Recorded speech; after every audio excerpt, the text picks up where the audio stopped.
ఇకపోతే మానసిక రోగులకు కలుషిత ఆహారం కాటుగా మారిపోతుందట. మానసికమైనటువంటి రోగులకు అంటే ఎర్రగడ్డ ఆసుపత్రిలో ఒకరి మృతి, మరో 70 మందికి అస్వస్థత.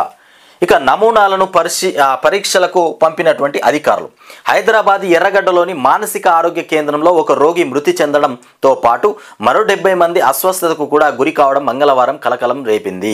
వివిధ వార్డుల్లో చికిత్స పొందుతున్నటువంటి 71 మంది మానసిక రోగులు సోమవారం మధ్యాహ్నం భోజనం అనంతరం అస్వస్థతకు గురయ్యారు. వీరిలో 3 పరిస్థితి విషమంగా మారడంతో ఉస్మానియా ఆసుపత్రికి తరలించారు. ఇక మిగిలిన వారిని ఆసుపత్రిలోనూ చికిత్స అందిస్తున్నారు. ఇక డిశ్చార్జ్ కమిటీ కూడా డీసీ వార్డుల్లో ఉంటున్నటువంటి భూపాలపల్లికి చెందినటువంటి కరణ్ 30 సంవత్సరాలు ఉంటాడు అనే వ్యక్తి తీవ్ర అస్వస్థతతో మంగళవారం ఉదయం చనిపోవడంతో ఈ సంఘటన వెలుగులోకి వచ్చింది.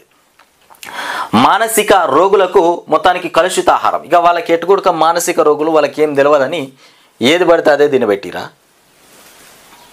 పైసలు లేకపోతే, ప్రభుత్వం దగ్గర డబ్బులు లేకపోతే అప్పు తీసుకొచ్చి ఆహారం పెట్టురు, కానీ కలుషిత ఆహారం అయితే పెట్టకూరు.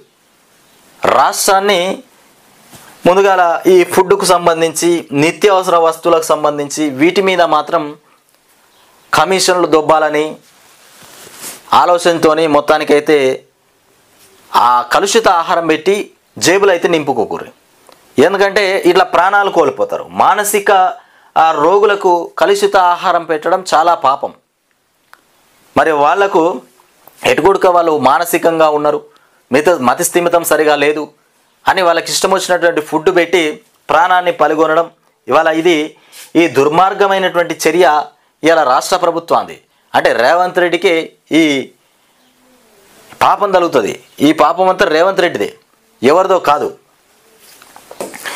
ఇక పుస్తకాలు లేని చదువులు.